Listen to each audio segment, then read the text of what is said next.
What's going on, people? We are Tottenham TV here. Tottenham, wait, before I start, Slav is in the hot seat once again in the player ratings.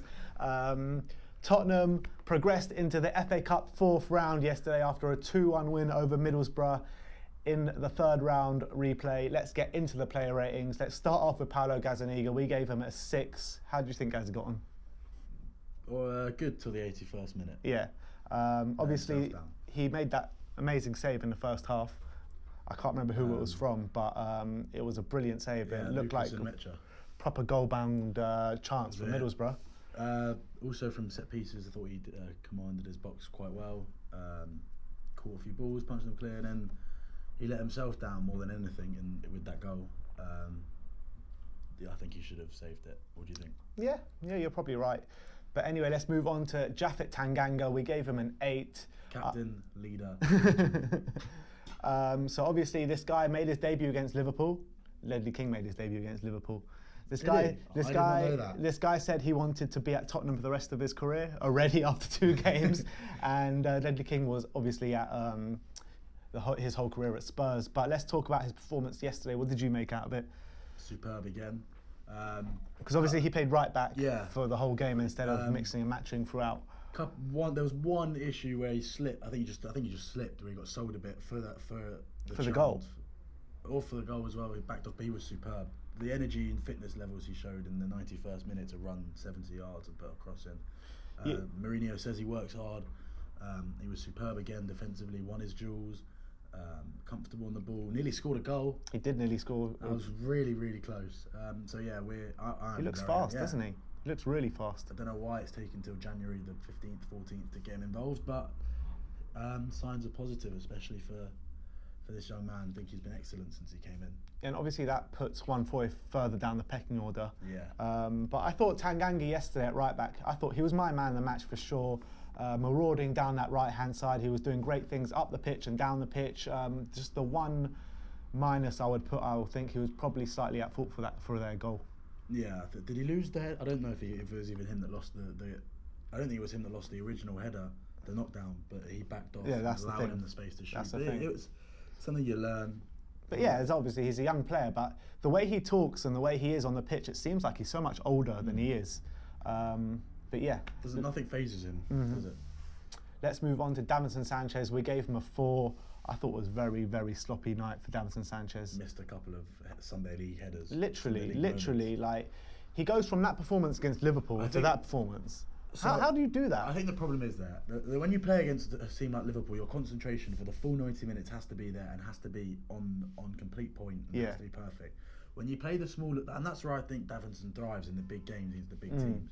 And then when he plays against these, with no disrespect, these smaller teams in the smaller games, he loses his concentration and just sort of not stops trying, but sort of just isn't really watching, isn't paying attention, and that's where he gets. It's something that he needs to get out of. He needs to improve. Yeah. So it was just lapses of concentration yesterday, but it's like. It was really schoolboy at times for Sanchez, and we say it all the time. You know, sometimes he has a brilliant game, but most of the time he needs to improve. Yeah. But anyway, let's move on to Jan Vertonghen. We gave him a 7. I thought it was much better from Jan. Much better, albeit against. Yeah, it was against lesser opposition, but you can only play against what's put in front of you. No, I agree. Good game. Went forward. Defensively, very good. Still looked a bit suspect. Slow, yeah. Well, there was a moment in the. He's not going to get fast, is he? In the second half, when they were attacking, it was a long ball and it was a sprint race, and the Middlesbrough fans were sort of cheering as if like, "Go on, he's really slow. You can get this."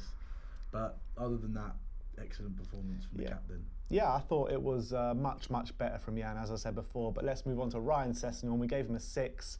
I thought with Ryan there were some good moments and some bad moments. I thought that he still lacks the confidence to take on his man, and he really should have scored in the beginning of that second half. Oh yeah, I mean, lucky the flag went up. But had that chance in the first half as well. Made a chance for himself. Good save by the keeper.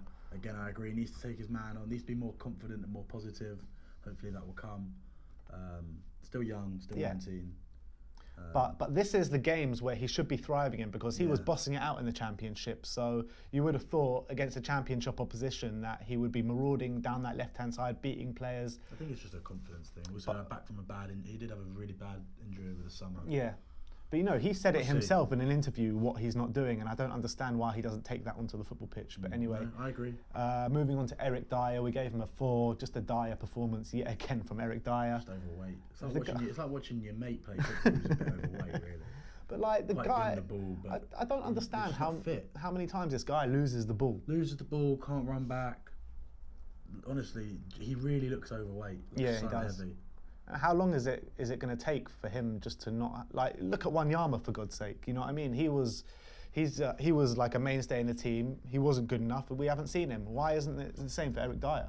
I don't know. Yeah, well, let's move on to Harry Winks. We gave him a 7. Again, with Harry Winks, I thought it was much better than previous performances. I thought he kept us ticking throughout the game. I thought he was kind of central to everything that was going on with Spurs. But then again, there were still some iffy moments there, weren't there? Yeah. He defends like he's trying to do everything. Yeah. He tries. I don't know how to describe it. He also loves a little pirouette. Yeah. He loves to turn around. He was good last night. Didn't give the ball away very often. Created some chances. Worked hard. I just think, is he good enough? What do you think? I'm thinking that as well. I'm not sure if he is good enough, but we'll see how many minutes he gets now with the new signing of Gedson Fernandes. Let us know what you think on if you think Harry Winks is good enough to take us back to the very top. Back to the big time. Let's move on to Giovanni Lo Celso. We gave him an 8. What did you make out of his performance? I loved him. I love Gio. That's what you want as a fan of a club. You want someone to pick the ball up, to always want the ball, and to always go forwards. It doesn't matter. I don't mind if they give the ball away, trying to create, trying to go forward. Yeah. As long as you're trying to open up especially a team that's going to come and sit back. You've got to try that. He pressed. He got his goal, took it well, created chances, could have had another goal. So very, very impressed with Gio. I love his energy, and I love his touch. You know, he's got a great touch. There were a couple of moments where he took a heavy touch or he lost the ball, but all in all, I thought it was a brilliant performance. I love the shithousery as well, where he tends to sort of get shot. I love that. That's the Argentinian in him. But yeah, Gio, do you think he's a ready-made replacement for Eriksen? Yeah. Yeah. I thought so as well, but there's a lot of people saying they're different players in different positions. Corners. Beat the first man. Well, there you go. Speaking of beating the first man. Exactly. Let's move on to Christian Eriksen, and we gave him a 5, which hopefully is his last game for Spurs. Thank you very much for all the memories, all those last-minute winners away at Hull, the equaliser at Man City. Juventus, 2 goals. You name it, the Brighton game. Thank you for all those memories, all the horrendous set pieces, all the great set pieces, all the creativity. It's a shame it's ended this way, but his performance last night said it all, really. Yeah, basically not going into challenges. I think trying to stay fit for his move, passes going astray. But there were some good moments in there, but not very many. He played it safe every single time. Yeah. I wish him all the. I don't blame him for wanting to go when you spend seven. Was it? How long's he been here? 7 years. 7 years, yeah.